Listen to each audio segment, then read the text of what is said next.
Et c'est l'heure du conseil du coach, vous le savez, Fabrice est là dans chaque village startup. Et bien cette semaine, on peut y aller, on peut mettre les 6 minutes. Allez, Fabrice, on va se poser la question comment se faire connaître quand on est une startup.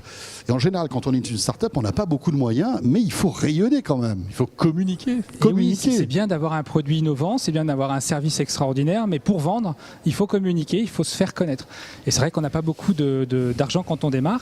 Et donc, je me suis appuyé pour les bons conseils du jour sur des expériences de start-up, sur Camille Bus qui est la start-up manager aussi du village, et aussi sur une start-up très connue qui s'appelle Michel et Augustin. Et on va décrypter un petit peu tout ça. Les petits biscuits apéritifs. Les petits biscuits etc. que tout le monde connaît, tout le monde adore. Et bien, d'ailleurs, ils ont un adage. Je vais vous le lire. C'est agiter son imagination plutôt que son porte-monnaie. Enfin, pour ceux qui, alors ils sont pas dans votre cible, je crois les moins de 40 ans, mais rappelez-vous, en 1973, c'était, on n'a pas de pétrole, mais on a des idées. C'est un peu le même principe quand on est une start-up. Il faut pouvoir se débrouiller. Alors, premier conseil, si on regarde un peu ce qu'ont fait Michel et Augustin, c'est qu'ils se sont servis du packaging de leurs produits. Alors ils sont pas tech, mais bon, la problématique est la même. Oui, voilà. À un moment donné, il a fallu démarrer. Ça a été une start-up, finalement. Et ils ont utilisé notamment le packaging de leurs produits pour communiquer, faire du storytelling autour de leurs produits. Donc ça, c'est un espace publicitaire pas cher du tout que l'on peut investir. Deuxième élément, c'est qu'ils ont ouvert aussi leur entreprise, une fois par mois à leurs consommateurs pour leur faire goûter les produits en avant-première et avoir une communauté qui allait faire du buzz autour de leurs produits. Bien aller, moi. Ça ne m'étonne pas, tu es gourmand que tu es. Un autre principe, ils ont fait du street marketing. Alors, je ne sais pas si ça vous parle, le street marketing. Oui, c'est l'idée. Eux, ils se sont baladés quand même avec des vaches dans les rues de Paris. C'est un espace public, donc ça coûte pas cher à faire. Ils étaient aussi habillés en vache, je crois, dans le métro. Et tout ça, ils l'ont filmé. Ils ont fait un storytelling autour de tout ça. Ils ont fait surtout un buzz très viral sur Internet. Pour faire connaître sa start-up, habillez-vous en vache. Moi, je me souviens, le premier truc qui m'avait marqué avec cette boîte-là, c'était en fait toutes les informations rigolotes qu'il y avait sur les emballages. Oui, c'est exactement ça. Et franchement, sur les emballages. Mais oui, et c'est comme ça en fait qu'on a découvert cette marque-là. Ensuite, on en avait parlé une fois aussi des concours de start-up. Alors ça, les concours de start-up, il suffit de taper d'ailleurs sur Google concours de start-up en 2019. Il y a plein de concours en tout genre et c'est des concours très simples qui vous permettent de vous faire connaître. Donc c'est organisé par des corporates, par des organisateurs de salons, par les médias eux-mêmes. Par les médias, bien sûr. C'est une façon très simple. Finalement, en tout cas, si on dose bien, on peut passer peu de temps à s'inscrire au concours et essayer de choisir ceux parmi lesquels qui vous permettront de voilà, après, à chaque fois, c'est une caisse de résonance supplémentaire. C'est une caisse de résonance.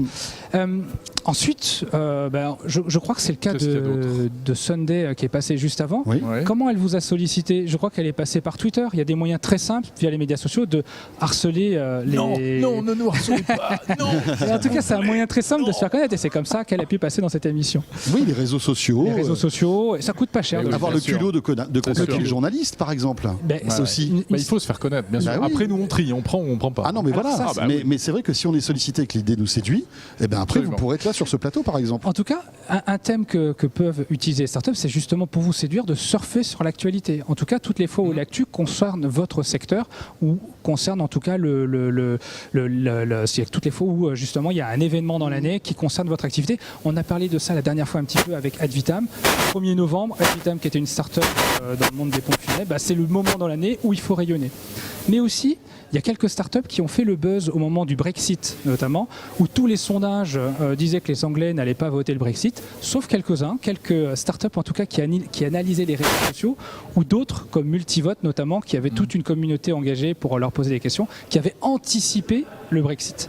Et d'ailleurs, ça a permis à cette startup ensuite d'être en direct sur Al Jazeera, par exemple, pour commenter en live l'actualité. C'est un sacré boost en fait. Donc surfer sur l'actu, être ingénieux, imaginatif, créatif, avoir du toupet parfois. Surtout, en tout cas, savoir mettre le pied dans la porte et faire en sorte que la porte se referme. J'imagine qu'il y a plein de startups qui ont du toupet qui doivent vous mais c'est le propre essayer de vous envahir. Mais c'est un des critères de nos sélections, c'est le toupet. Bien sûr. Popette, cette startup a du toupet. Elle a du toupet, dis donc. En tout cas, certaines d'entre elles arrivent aussi à créer de l'information packagée à destination des médias. Ça veut dire quoi? C'est quand je suis une startup sur un secteur, par exemple, c'était le cas notamment de Youpies, qui est une startup dans le réseau des comment appelle-t-on ça, des babysitters, avait fait un ensemble de statistiques sur son secteur, avait même établi une infographie qu'elle proposait aux médias. Donc un produit packagé, tout fait, à proposer, créer du contenu, en fait, du contenu intéressant pour des journalistes et pour pouvoir les relayer. Alors, c'est bien de créer du contenu. Il ne faut pas faire n'importe quoi. Il ne faut pas faire n'importe quoi. Des enquêtes bidons, des sondages, parce que ça c'est du énerve. bad buzz, ça énerve les journalistes. Après, Et quand un journaliste est énervé, je peux vous dire que c'est pas bon. Et ce qui est pas simple d'ailleurs, c'est ensuite même de solliciter ces journalistes. On parlait tout à l'heure effectivement de les solliciter par Twitter, mais c'est pas si simple que ça. Une petite astuce, j'espère que je vais pas dévoiler de secret, mais par exemple, vous êtes une start-up et vous souhaitez passer dans une émission sur BFM Business. Donc il y a plein de thèmes sur BFM Business. Pour ceux qui ne le savent pas encore, l'adresse mail des journalistes, c'est très simple. Il va donner tous les 06. Mais non, c'est pas des 06. Première lettre du prénom, vous associez ensuite le nom du journaliste, @bfmbusiness.fr. Et voilà, tout simplement. En fait, si vous avez la bonne accroche, vous pouvez aussi intéresser les différentes émissions. C'était le cas de Data in Data, Zouer Guédry, une start-up qui identifie en temps réel tous les produits contrefaits de marques de luxe. Grâce à ça, il était passé sur Good Luck, sur BFM Business. Oui, il suffit d'être ingénieux, percutant, et puis c'est aussi le bon moyen de. Et c'est plein de petites bouteilles à la mer comme ça qu'on lance. Comme ça. Et de temps en temps, on peut avoir un bon retour et une bonne nouvelle. Super. Il y a le référencement. Beaucoup. Ah oui. Juste le référencement. Pas fini, il reste 20 secondes. Oui, je regarde 20 secondes. Généralement, quand on crée sa startup et son site internet, on n'est pas bien référencé par Google. Un bon moyen, en tout cas, d'être bien référencé, c'est de référencer votre startup sur des sites de la French Tech ou du Village, parce que ce sont des sites qui accélèrent et pour lesquels eux remontent en SEO. Voilà, tout simplement. Voilà, parfait. Voilà, j'espère que ça servira au plus grand monde. Franchement, oui, vous n'avez pas donné votre portable, donc tout va bien, Fabrice. Il n'y a pas de souci. On n'a pas une startup Père Noël là en ce moment, non, cette saison? Non, la startup Père Noël, je suis pas sûr. Bon, Fabrice, merci. Et on se retrouve très vite à vous deux. Au CES de Las Vegas, puisqu'on aura le plaisir d'être chez vous, au village CA, avec plein de nouveautés. Et je peux même vous dire que Fabrice va devenir un peu un chroniqueur de nos lives tout au long de la semaine. Voilà. Oui, c'est avec plaisir que je vous retrouverai tous Fabrice Marcella tous les jours en direct de Las Vegas à partir du 6 janvier. Le maire de Las Vegas. Ouais. Merci en tout cas Fabrice. Et ce village by CA est terminé, Jérôme? Oui, c'est fini. Vous pouvez retrouver évidemment sur YouTube et sur ZeroNet TV tous les autres épisodes de Village Startup et toutes les startups qu'on a le plaisir d'accueillir chaque mois. Voilà, portez-vous bien et très bonne fête à vous toutes et à vous tous et à très vite. Salut à tous.